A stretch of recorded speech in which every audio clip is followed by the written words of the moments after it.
और चारों दिशाओं के बीच में ये बात फैल गई कि राजा दशरथ की यहाँ एक कन्या का जन्म हुआ है। उस कन्या को देखने के लिए बहुत सारे लोग चारों तरफ से आए। राजा दशरथ की एक मित्र है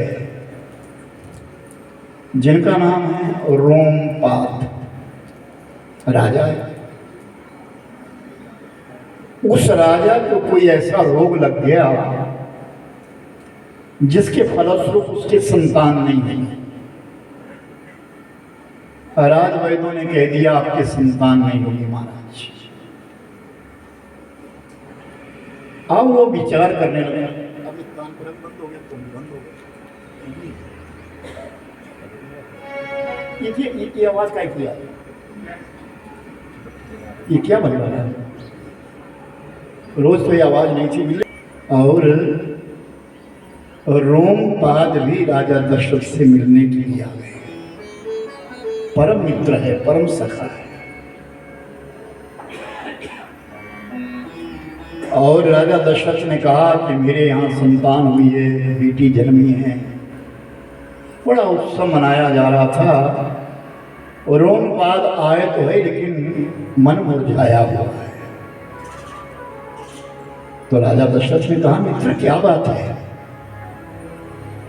आपका मन मुझे अच्छा नहीं लग रहा है, क्या हुआ है आपके लिए? नहीं राजन, आपके पास एक विनय लेकर के आया। क्या? आप नौजवान हैं, नवयौवन अवस्था आया है, आपके यहाँ कन्या जन्मी है और मुझे राजवैद्यों ने कह दिया है कि आपके संतान नहीं होगी। आपसे मेरी एक विनती है मित्र, आप अगर इस कन्या को मुझे दे दें तो मैं इसका पालन करूंगा और बाद में मैं कन्यादान करूंगा।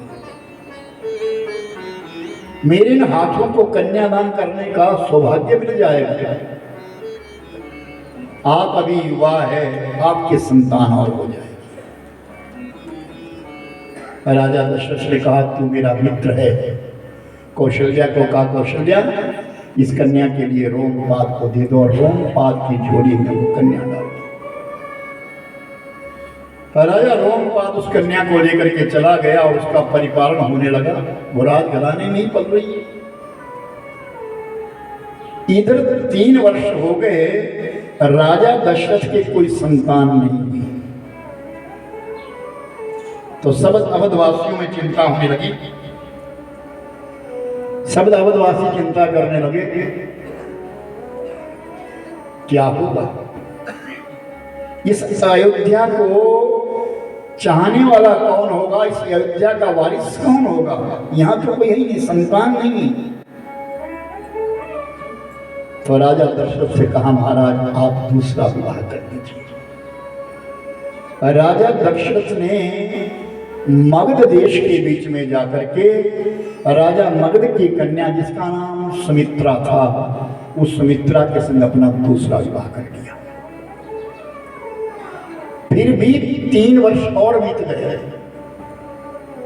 तब भी संतान नहीं। तो फिर प्रजा सोचने लगी, सब विचार करने लगे क्या होगा क्या होगा। तो सब प्रजा वालों ने फिर राजा दशरथ से कहा राजन आप कुछ करिए, अपना एक विवाह और करिए। कौशल्या ने भी कहा, सुमित्रा ने भी कहा राजन आप अपना विवाह और कर लीजिए। तो राजा केकई देश के बीच में ला करके केकई नरेश के यहाँ जन्मी कन्या जिसका नाम केकई थी, जो सर्व विद्या संपन्न थी, ऐसी उस कन्या के संग विवाह अपना तीसरा विवाह कर लिया। और तीसरा विवाह कर लिया। राजा ने 3 विवाह कर लिए लेकिन फिर भी संतान नहीं। कमी कहीं ना कहीं रहती है, कमियां रहती है। हम आप कौन? राजा दशरथ जैसे कि यहां भी कमी हुई तो हम है कौन? जीवन में कहीं ना कहीं तो कमी रहती है। और कहते हैं कि संसार जिसको मिला है अधूरा मिला है, भगवान जिसको मिले हैं पूरे मिले हैं। संसार में मिलने की क्षमता अधूरी है, पूरी नहीं है। कोई ना कोई कमी, कोई ना कोई कमी हर का व्यक्ति के जीवन में कोई ना कोई कमी है। राजा दशरथ की यहां इतनी बड़ी कमी, और अब चिंता जो है दिन रात की है। याद रखना ये कमी बड़ी खलकती है, संतान की कमी बड़ी खलकती है। लेकिन अगर व्यक्ति कोई सत्संग में चला गया हो, महापुरुषों का वचन श्रवण कर लिया हो, तो ये कमी तो तुच्छ है, ये तो कुछ भी नहीं। संतान होकर के करना भी कि अगर वो संतान अपने माता पिता की सेवा ना करे, कहा ना माने, तो संतान से करना क्या है। संतान का कारण ये कई बात विशेष है कि हमारे बुढ़ापे का लाठी बने, सहारा बने, अपने पितरों का उद्धार करें।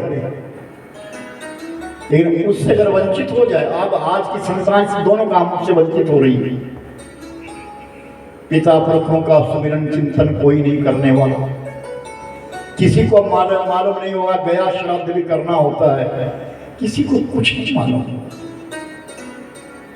लेकिन माता पिता की सेवा का जिम्मा भी अब छोड़ दिया गया है, क्योंकि कुछ बातें ऐसी है, तो सही मायनों में तो समाज में कहने वाली बात नहीं, लेकिन प्रवक्ता हमेशा इस बात को सुनाता है, कहता है जो अपनी बेटियों को शिक्षा नहीं दे सके हैं, उस बेटी ने अपना परिवार तो बर्बाद कर दिया, लेकिन अपने पिता पुरखों की इज्जत को भी गवा दिया। इसीलिए तो कहा कि सत्संग में स्वयं भी जाओ, अपने बच्चों को भी लेके जाओ, उन्हें भी थोड़ी देर बिठाओ तो सही। भले कथा समझ में ना आए, फिर आप पीछे बैठना शुरू हो गए, आगे आओ, चलो आगे आओ, उठो आगे चलो, पीछे क्यों बैठते थे? ऐसे डर लगता है आगे आने से, कुछ क्या बात है आगे बैठा है, ये बात।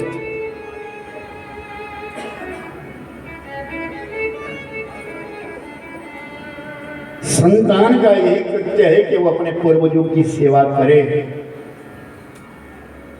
इन भगवान की कथाओं में यही हम पाते हैं। और राजा दशरथ के घर में कमी है, तो सब ने विचार किया क्या किया जाए। जिस समय धरती के ऊपर रावण ने अपना आतंक फैला दिया, चारों दिशाओं को डुबो दिया गया,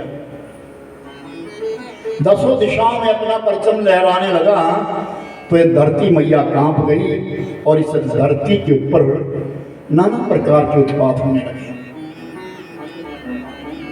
और इस धरती मैया ने गौ का रूप धारण किया, और गौ का रूप धारण करके ब्रह्मा की शरण चली गई।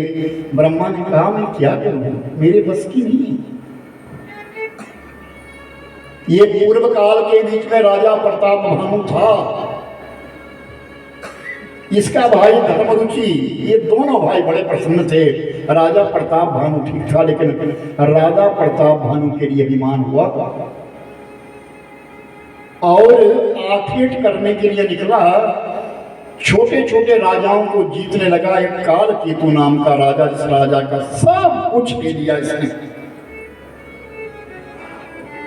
और काल केतु भाग गया, जंगल में रहने लगा, सिद्धियां करने लगा। कई वर्ष के पश्चात राजा प्रताप भानु जब शिकार खेलने के लिए गए, राजा प्रताप भानु को शिकार नहीं मिला, लेकिन सामने काल केतु बैठा था, जिसने अपनी वेशभूषा बदली थी, साधु का रूप था। ऐसा वो साधु का रूप धारण किए था, और सामने तुरंत जैसे राजा आया वैसे सुअर का रूप धारण किया और भागने लगा। राजा प्रताप भानु ने बाण चलाया सुअर मारने के लिए, बाण सुअर को नहीं लगा। वहां स्वयं एक सिद्ध संत बैठे, और राजन आओ, तुम्हारा नाम प्रताप भानु है, आओ। राजा प्रताप भानु ने विचार किया, मेरा नाम जानता है क्या? तुम निष्कंटक राज्य पाना चाहते हो ना? यानी इस धरती के ऊपर एक ही राजा और मैं हूं, ये तुम्हारी इच्छा है ना? हाँ महाराज, आप तो सर्वसिद्ध है। हाँ, तो तुम्हें मेरा काम मानना होगा। क्या? जाओ अपने यहां यज्ञ करो। तुम्हारे यहां बहुत बड़ा यज्ञ करना, और उस यज्ञ के बीच में तेरे राज्य के समस्त जितने ब्राह्मण हैं, साधु संत है, सबको निमंत्रण देना। ऐसा कर। तो राजा प्रताप भानु ने कहा, महाराज रसोई बनेगी, क्या बनेगा, तुम्हें उसकी चिंता नहीं है। अपने जितने भी सेवक हैं उन सबको छुट्टी कर देना। मैं ब्राह्मण का भी शुभारंभ करके आऊंगा, अपने आप में रसोई बनाऊंगा। प्रभात का समय हुआ। रात्रि में उसी कुटिया के बीच में राजा प्रताप भानु रह गया। प्रातःकाल राजा प्रताप भानु ने जब आंखें खोली तो देखा अपने महलों में उसी समय वो ब्राह्मण आए हैं। पाकशाला में पाक बनने लगा, भोजन बनने लगा। राजा प्रताप भानु ने सबको निमंत्रण दिया, हर जगह निमंत्रण दे दिया। और जब भोजन बन करके तैयार हुआ तो बड़ी लंबी पंक्तियां बनाई गई। उन पंक्तियों के बीच में जब भोजन परोसा गया और स्वयं राजा प्रताप भानु को कहा, राजन तुम जाओ अपने हाथ से भोजन परोसो। जब राजा प्रताप भानु भोजन परोसने लगा और जैसे ब्राह्मणों ने ब्रह्मार्पण किया और जैसे ग्रास डालने लगे, आकाशवाणी हुई, रुको, इस अन्न को ग्रहण मत करो, इसमें गौ मांस पकाया है, इसमें इंसान का मांस है, नाना जीव मारे हैं उनका मांस है इसमें।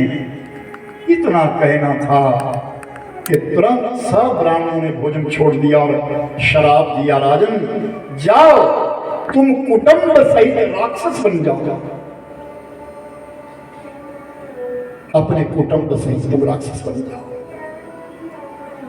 जब उसको शराब दिया तो भरद्वाज मुनि के पास याज्ञवल्क्य ऋषि कहते हैं, अरे भरद्वाज जी, समस्त कुटुंब के साथ वो राजा प्रताप भानु दूसरे जन्म में रावण बन गया और रावण बन करके उसने उसी प्रकार उत्पाद मचाया।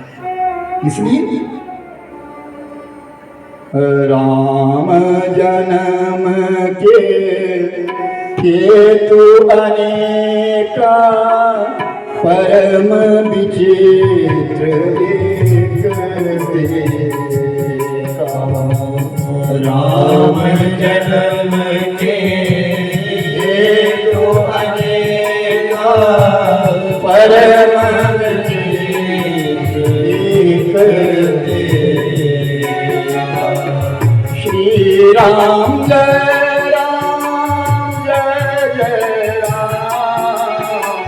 श्री राम जय राम जय जय राम, श्री राम जय राम जय जय राम, श्री राम जय राम जय जय राम। जन्म एक दुई कहु बखानी, सावधान सुन सुमोत भवानी। जन्म एक दुई कहु बखानी, सावधान सुनो सुमति भवानी। श्री राम जय राम जय जय राम, श्री राम जय राम। एक जन्म भरद्वाज होने के पास याज्ञवल्क्य जी कहते हैं, भरद्वाज जी एक हेतु नहीं है रावण का जन्म लेने का, ये कारण नहीं है, कई कारण हैं। भगवान के प्रकट होने के लिए भी कई कारण है। और भगवान शिव कहते हैं, अय भवानी अय पार्वती सुन, एक दो प्रसंग मैं तुम्हें सुनाता हूं, ध्यान से सुनो। राम क्यों आए? राजा प्रताप भानु जब इतना प्रतापी हो गया, उसने रावण का रूप धारण कर लिया। उसका छोटा भाई जिसका नाम धर्मरुचि था, वो धर्मरुचि जो था कुंभकर्ण बन गया। अपने भाई के बल के ऊपर रावण ने आतंक फैला दिया चारों तरफ, और समय बीतता चला गया, चारों दिशाएं कांप गई। भगवान राम को आने का पार्वती एक कारण और रहा। क्या? एक दिन की बात, भगवान शंकर भगवान जी अपनी हिमालय की गुफाओं के बीच में पार्वती के संग रमण करते थे। और ऐ सखी ऐ पार्वती सुन, जिन गुफाओं में मैं और तू रहे हैं, उन गुफाओं में एक समय देवर्षि नारद जी तप करने के लिए आए। नारद ने तप प्रारंभ किया, नाना प्रकार की तपस्या प्रारंभ करी। जब नारद की तपस्या बहुत बढ़ गई तो देवताओं को दुख हो गया।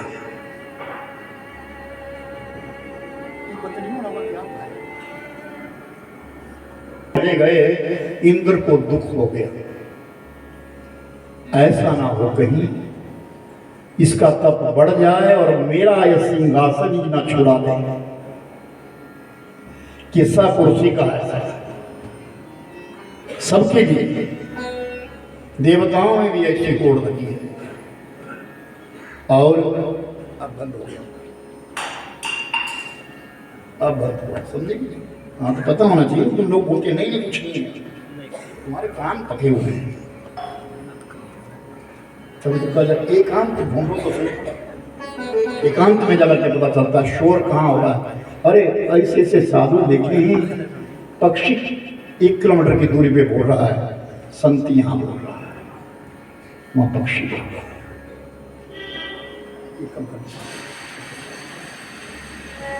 दूसरा तरफ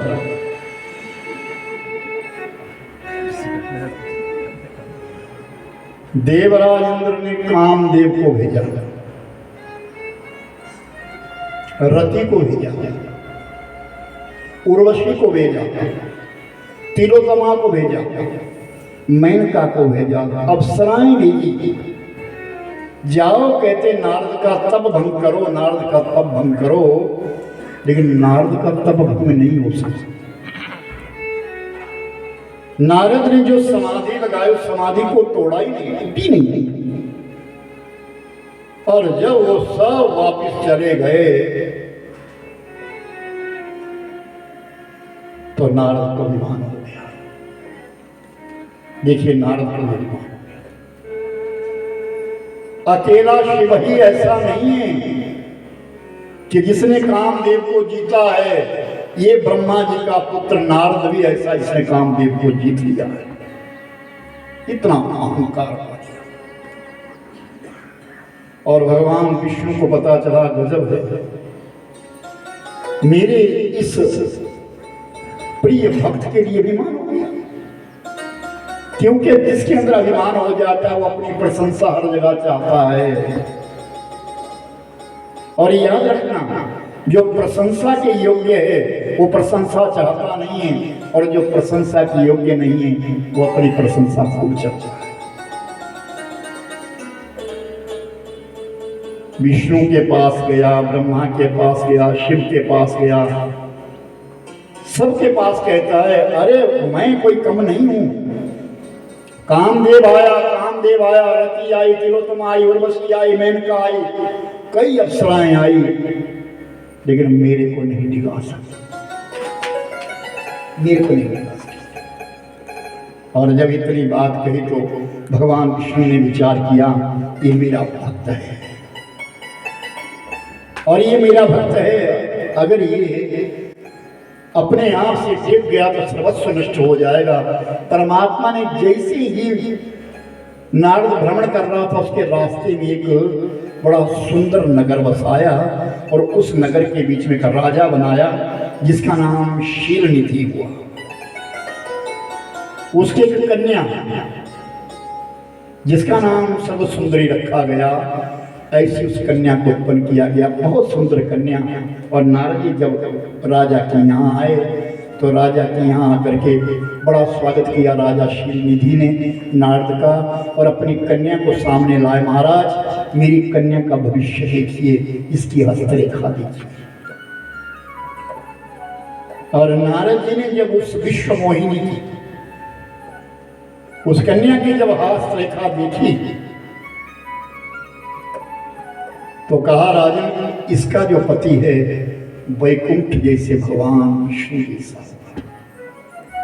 ये तो साक्षात लक्ष्मी का अवतार है।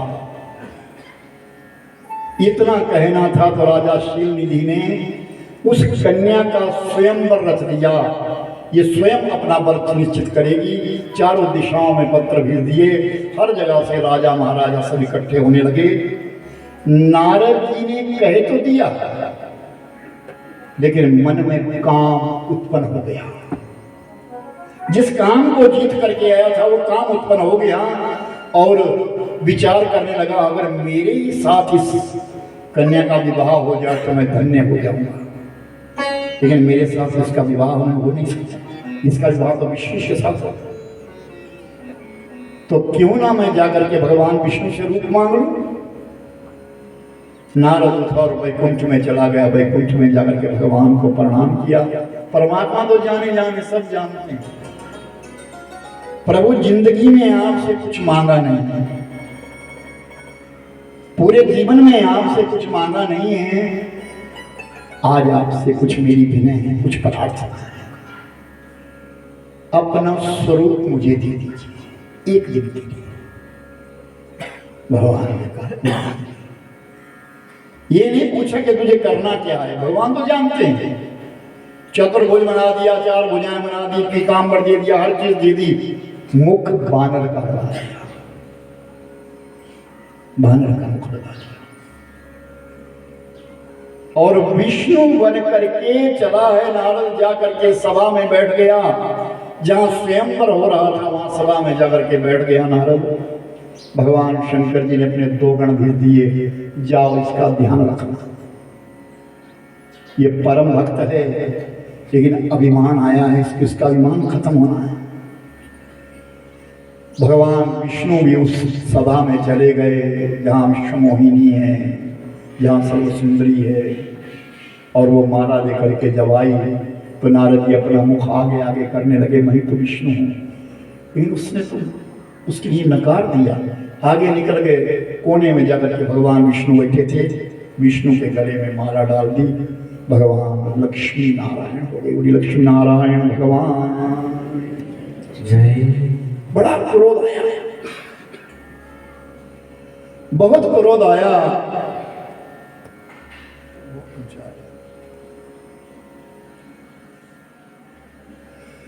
बहुत क्रोध आया कि मैंने एक दिन के लिए रूप मांगा था, फिर भी इस स्त्री ने, इस कन्या ने मेरा निरादर कर दिया। जिंदगी भर विष्णु से कुछ नहीं मांगा, आज मांगा था रूप उसका। और पीछे से दोनों हंस रहे हैं, दोनों गण हंस रहे हैं, बार बार हंस रहे हैं। और दौड़ा दौड़ा भागा भागा चला जाकर के निकल जाऊंगा मैं यहाँ से। प्यास लगी थी, आगे कुआं था, कुआं में पानी पीने के लिए हाथ नहीं, मुख डाल दिया।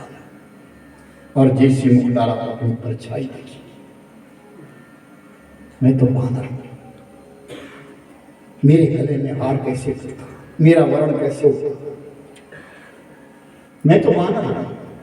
तो पीछे दोनों राक्षस हंस गए, दोनों ये जो साथ में गण थे वो हंसने लगे। श्राप दिया, जाओ मैं तुम्हारे लिए श्राप देता हूं, मेरा उपहास करते हो, राक्षस योनि में चल जाओ। और भगवान विष्णु पर क्रोध आया। अच्छा, भागे भागे चले गए और वैकुंठ में जहां भगवान विष्णु लक्ष्मी जी संग बैठे थे, इस नारी के लिए, तुच्छ नारी के लिए मेरे साथ इतना बड़ा घात कर दिया। मैंने पूरा जीवन आपका नाम जपा, नारायण नारायण नारायण रटता रहा। एक दिन के लिए आपका रूप मांगा और आपने मेरे लिए बानर का रूप दिया। जाओ विष्णु, मैं श्राप देता हूं तुम्हारे लिए। ये दोनों राक्षस इस नारी को ले जाएंगे, इसको छुड़ाने के लिए मैं इसी रूप में आऊंगा। और सच्चिदानंद भगवान भगवान विष्णु ने कहा नारद, जो तुमने कहा सत्य होगा। मैं तुम्हारी शराब को अंगीकार करता हूं। भाई इतना कहने के बाद नारद जी का गुस्सा उतर गया, भगवान के चरणों में गिर गया, प्रभु क्षमा कर दीजिए, मेरा श्राप वापिस कर दीजिए। भगवान ने कहा नहीं, अब ये श्राप वापिस नहीं होगा, ये अवश्य होगा। अब मैं राम बनूंगा, ये सीता बनेगी, और ये दोनों मारीच और रावण बनेंगे। और सुनो, तुम ही आओगे, हनुमान का रूप धारण करके आओगे और मेरी सीता की खोज करोगे। वो सच्चिदानंद भगवान की हरि व्यापक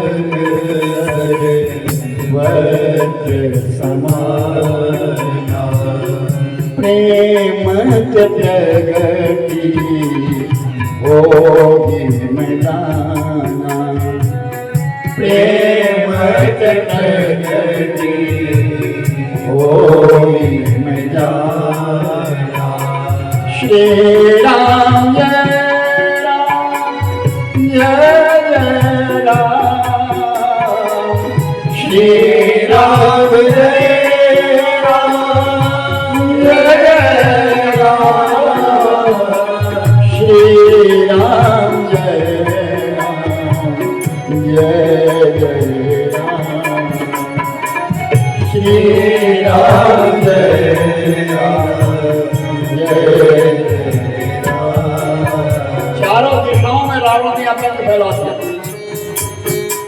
चारों दिशाओं में आतंक फैला दिया। तो धरती मैया गौ का रूप धारण करके देवताओं की शरण चली गई।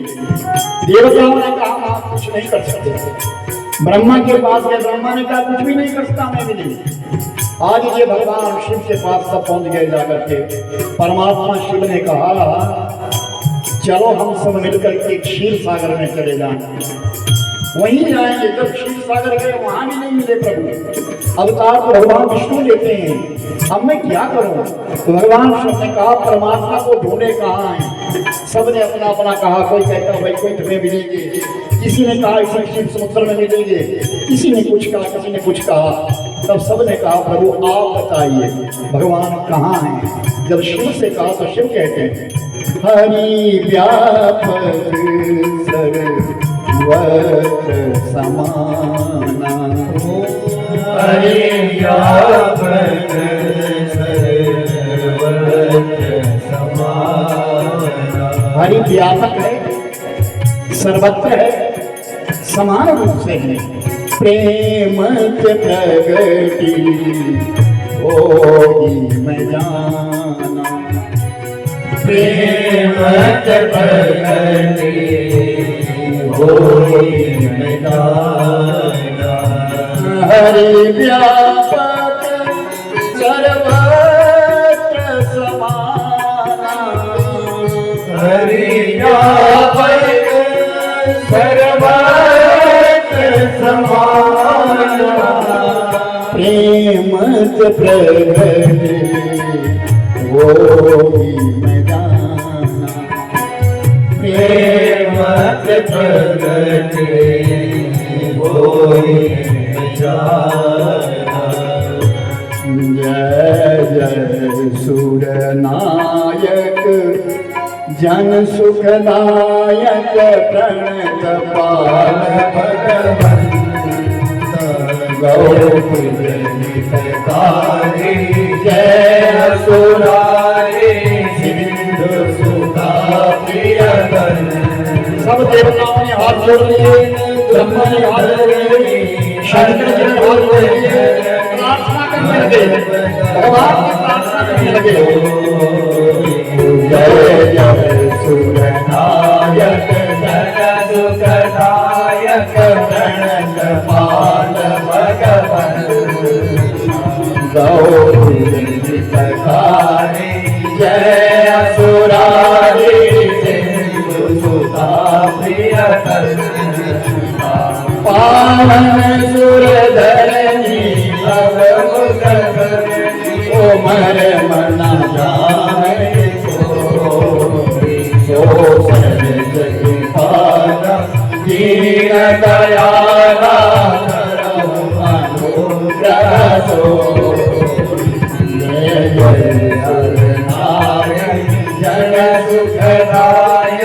शरण कपाल भगवंता।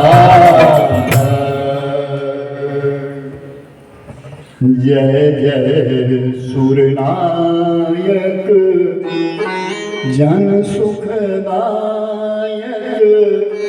प्रणत पाल भगवंता। सब देवता प्रार्थना करते हैं, भगवान की क्षीर सागर में जाकर के प्रार्थना कर रहे हैं। क्या कहते हैं?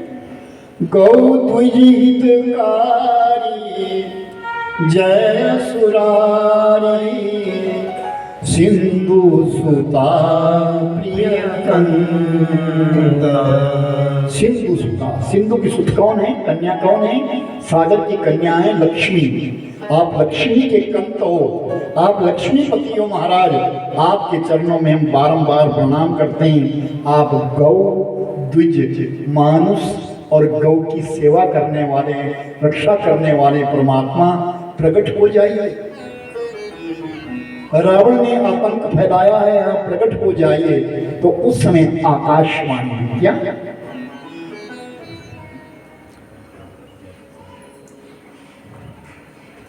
पूरब निमित महातप कीना कश्यप दीके महातप कीना।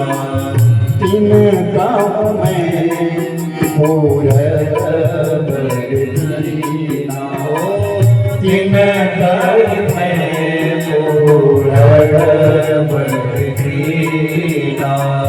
ते दशरथ कौशल्या रूपा, ते दशरथ कौशल्या रूपा।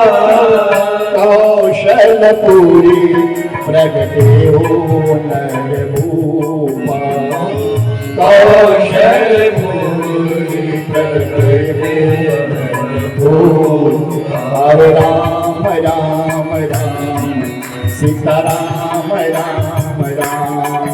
हरे राम राम राम सीता राम राजा राम राम राम सीता राम राम राम। राजा राम राम राम सीता राम राम राम। राजा राम राम राम सीता राम राम राम। राजा राम राम राम सीता राम राम राम। कश्यप अदिति महातपस्वी। आकाशवाणी में कहा कि पूर्व काल के बीच में कश्यप ऋषि ने और उनकी पत्नी धर्मपत्नी, इसका नाम अदिति था, उन्होंने बड़ा तप किया है। उनको मैंने वरदान दिया है, मैं उनके पुत्र रूप में आऊंगा। इस समय वो कश्यप जो है वो राजा कश्यप है और उनकी जो पत्नी कौशल्या है वही पूर्व काल के बीच में अदिति थी। उन्होंने बड़ा तप किया है, मैं उनकी यहाँ प्रकट हो जाऊंगा। तुम सब लोग यथावत अपने अपने स्थान पे चले जाओ। सब देवताओं को तसल्ली हो गई, सब इंतजार करने लगे, समय आएगा, पता नहीं कब आएगा। इधर दुनिया के चारों तरफ कोलाहल मचा हुआ है, रावण ने सब जीत लिया है, धर्म का विलय कर दिया गया है, धर्म को उठने नहीं देता है। एक अयोध्या नगरी बची है जिसमें धर्म की जय जय है। कितना किस प्रकार का राजा किस प्रकार का हुआ कि ताड़क वन में ताड़का को बिठा दिया। कोई ऋषि मुनि तप ना करे, कोई साधना ना करे, ताड़क वन में ताड़का को बिठा दिया। दंडकारण्य के बीच में शूर्पणखा को बिठा दिया, स्त्रियों को लगाया, नारियों को लगाया और लंका के मुख्य दरवाजे के ऊपर लंकनी को रख दिया। राक्षसों पर विश्वास नहीं, राक्षसियों पर विश्वास करता है कि स्त्रियां अधिक काम करती है, चेतना पूर्वक करती है। और रावण ने चारों तरफ धर्म का विनाश करवा दिया। नहीं, मैं हूं बस और कोई। और इस तरफ अयोध्या के बीच में धर्म है, लेकिन आज अयोध्या में भी अड़चन ये है कि संतान नहीं। अब अयोध्या नगरी का वर्णन करते हैं गोस्वामी तुलसीदास ने बड़े सुंदर शब्दों में कहा है। अवधपुरी रघुकुल मणि राव, अवधपुरी रघुकुल मणि राव। याद रखिए जो मैं गा रहा हूँ ये चौपाइयाँ सब बोलिए पीछे से, हिंदी है। और जब राम राम कह रहा हूँ तो बोलिए राम राम। कितना जाप हो जाएगा, कितना पाठ हो जाएगा, कितना नाम जप हो जाएगा, सबकी जीवा से राम राम निकले। अवधपुरी रघुकुल मणि राव, अवधपुरी रघुकुल मणि राव। वेद विदित दशरथ नाऊ, वेद विदित दशरथ नाऊ। धर्म धुरंधर गुणनिधि ज्ञानी, धर्म धुरंधर गुणनिधि ज्ञानी। हृदय भगति मति सारंग पाणी, हृदय भगति मति सारंग पाणी। ओ श्री राम जय जय राम, श्री राम जय जय राम। ओ श्री राम जय जय राम, श्री राम जय जय राम। हरे श्री राम जय जय राम, श्री राम जय जय राम। ओ श्री राम जय जय राम, श्री राम जय जय राम। ओ श्री राम जय जय राम, श्री राम जय जय राम। कौशल्या दिनारी प्रिया सवाचरण पुनीत, पति अनुकूल प्रेम दिला, हरि पद कमल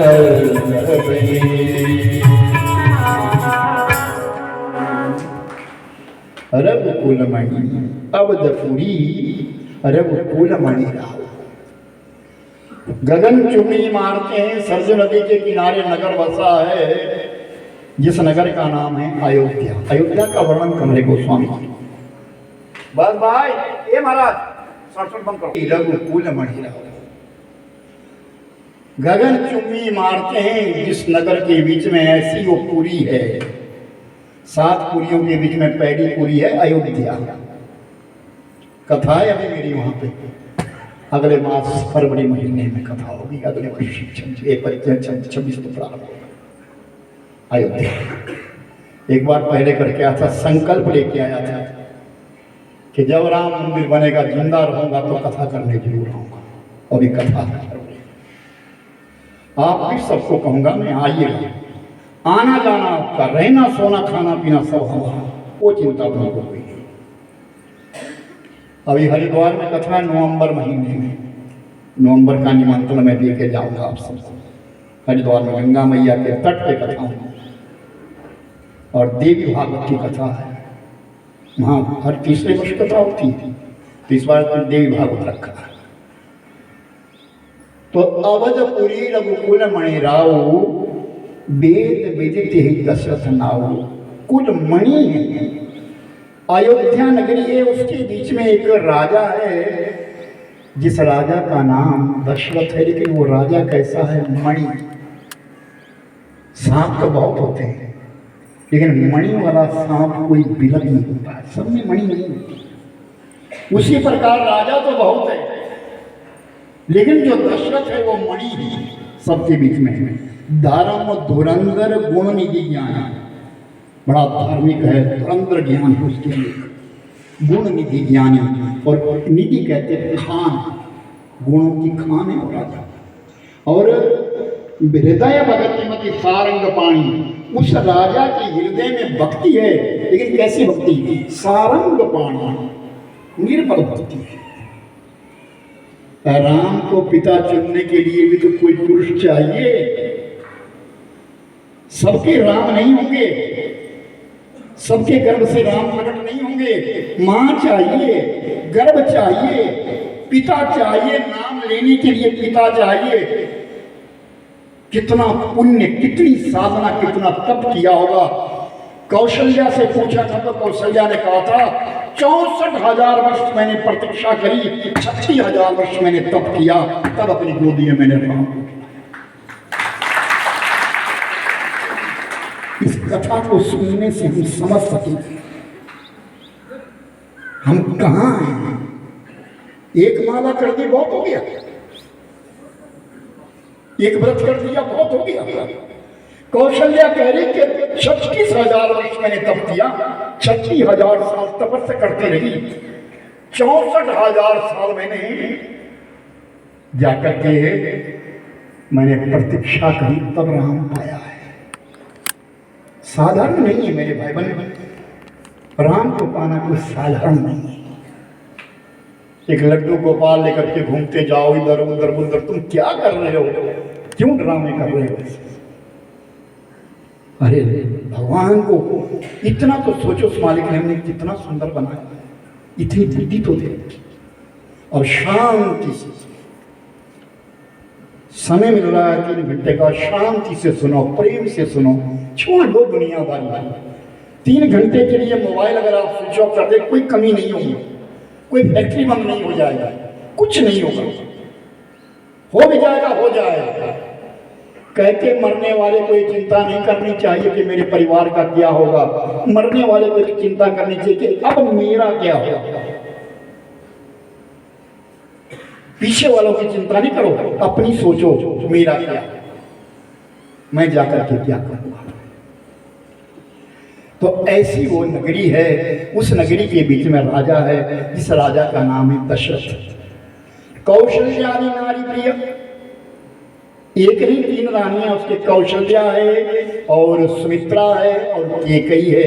नारी प्रिय, सब आचरण पुनीत, बड़ा सुंदर आचरण है उनका, प्रतिव्रता है स्त्री। और कहते हैं कि प्रति अनुकूल, पति के अनुकूल चलती है, और हृदय के बीच में हरिपद कमल विनीत, प्रभु की भक्ति करती है। भक्ति परमात्मा की करती है, लेकिन अपने पति की प्रिय है। ऐसी नारियों को पाकर के राजा दशरथ खूब प्रसन्न हैं, लेकिन मन में एक ग्लानि है कि मेरे संतान नहीं, एक कमी है मेरे कि मेरे संतान नहीं है। और कुछ नहीं है, सब कुछ है लेकिन संतान नहीं। तो राजा मन में विचार करते हैं, सब काम कर लिए, लेकिन कभी मैं अपने गुरु के पास नहीं गया। एक बार भूपति मन मानी, एक बार भूपति मन मानी, मैं गलानी मोर सुत नानी, मैं गलानी मोरे सुनाई। गुरु की हृदया वो तुरंत मही पाला, गुरु प्रिय गया तुरंत मही पाला, चरणन लगी करी विनय विशाला, चरणन लगी करी विनय विशाला। श्री राम जय राम, जय जय राम, श्री राम जय राम, जय जय राम। ओ श्री राम जय जय राम, श्री राम जय राम, जय जय राम। श्री राम जय जय राम, श्री राम जय राम, जय जय राम। निज दुख सुख सब गुरु जी सुनावा, निज दुख सुख सब गुरु ही सुनावा, वशिष्ठ बहु विधि समझावा, हरि बसे विधि समाचार। श्री राम जय जय राम। श्री राम जय जय राम। श्री राम जय राम श्री राम जय राम जय जय राम। श्री राम जय राम जय जय राम। श्री राम जय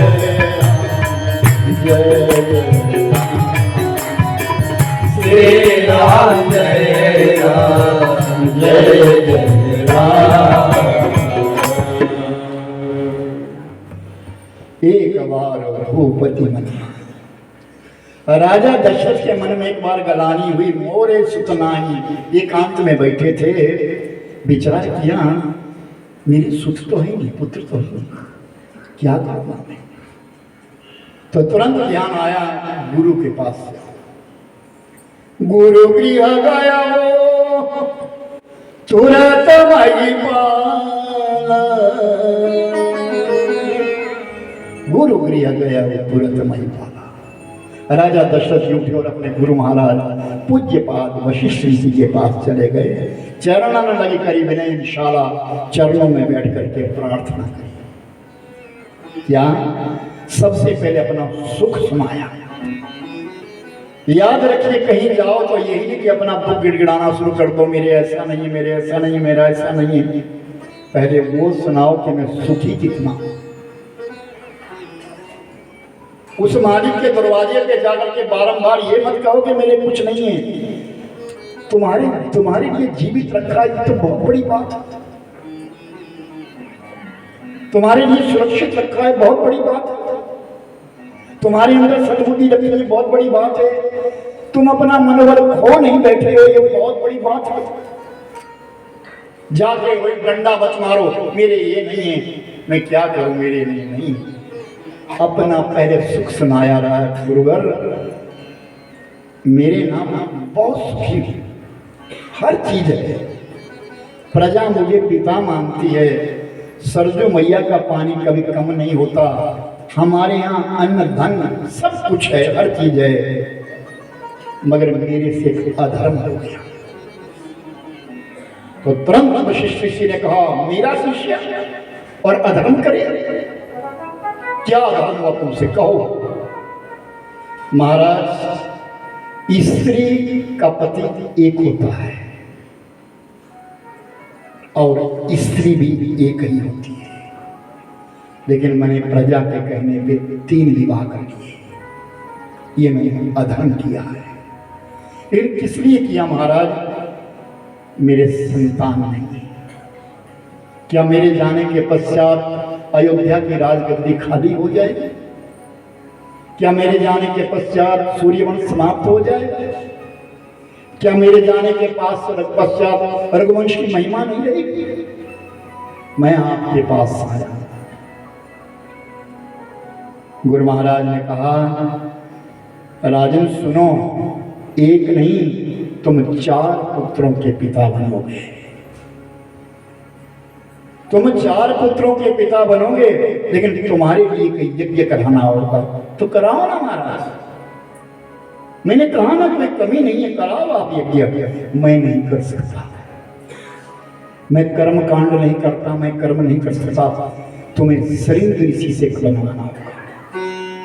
तुम्हारा श्रृंग ऋषि तो विभांड के पुत्र है, वो तो गृहस्थ में आके नहीं है, वो आएंगे। उनको लाने का एक तरीका क्या, उनका विवाह हो जाए। उनके लिए ऐसी कोई कन्या चाहिए जो सर्वलक्षण लक्षित हो, सुंदर हो और लक्षण हो जिनके अंदर। ऐसी कन्या अगर श्रृंग ऋषि का मन मोह दे तो वो चल जाएंगे, वो गृहस्थ बन जाएंगे। तो राजा दशरथ विचार करते कौन होगा, ऐसा कौन होगा। एकदम दिमाग में आया मेरी बेटी शांता। आज उसकी आयु 12 वर्ष की हुई है, 12 साल हो गए। अगर वो कन्या अभी विवाह नहीं हुआ होगा तो मैं उस कन्या का विवाह श्रृंग ऋषि से। गुरु महाराज के चरणों में प्रणाम किया और राजा रोमपाद के पास पहुंच गए, मित्र के पास जाकर के पहुंच गए और मित्र के पास जाकर के कहा, राजन कैसे हो आप, आपसे मिलने आया हूँ, बताइए शांता विवाह हो गया क्या? नहीं नहीं, अभी खेल रही है ना बाहर, जो बाहर कन्या आपने खेलती हुई दिखी उनमें शांता नहीं पाई। अपनी झोली आगे फैला दी राजा दशरथ ने, मित्र एक दिन तुम्हारी झोली में मैंने अपनी बेटी डाली थी, आज एक झोली मैं फैला रहा हूँ, अपनी कन्या का विवाह श्रृंग ऋषि से कर दो। राजा रोमपाल कहते, महाराज अहो भाग्य, अगर राजा रोमपाल कहते अगर मेरी कन्या का विवाह श्रृंग ऋषि के साथ हो जाए तो मेरा एक जन्म नहीं सातों पीढ़ियां तर जाए, क्योंकि श्रृंग ऋषि तो परम महान है। अपनी बेटी शांता को बुलाया और शांता से कहा, नदी के किनारे चले जाओ, श्रृंग ऋषि की कुटिया है, श्रृंग ऋषि का मन भोज कर लो और तुम्हारा वो पति हो जाए, तुम धन्य हो जाओगी। बहुत सारी सखियों को साथ लेकर के, नाना प्रकार की भेंट लेकर के आज वो शांता अपने उस नदी के पार चली जाती है। जाकर के सामने क्या देखा, श्रृंग ऋषि स्नान कर रहे हैं, स्नान करके बाहर आए, कमंडलू हाथ में है, सामने शांता खड़ी थी, देखा भी नहीं, इतने विरक्त के देखा भी नहीं और सीधे अपने कुटिया में चले गए। और कुटिया में जब चले गए तो शांता ने विचार किया इस ऋषि को मोहित करना होगा, लेकिन कहते हैं संगीत, ओ मोरी छम छम बाजे पायलिया।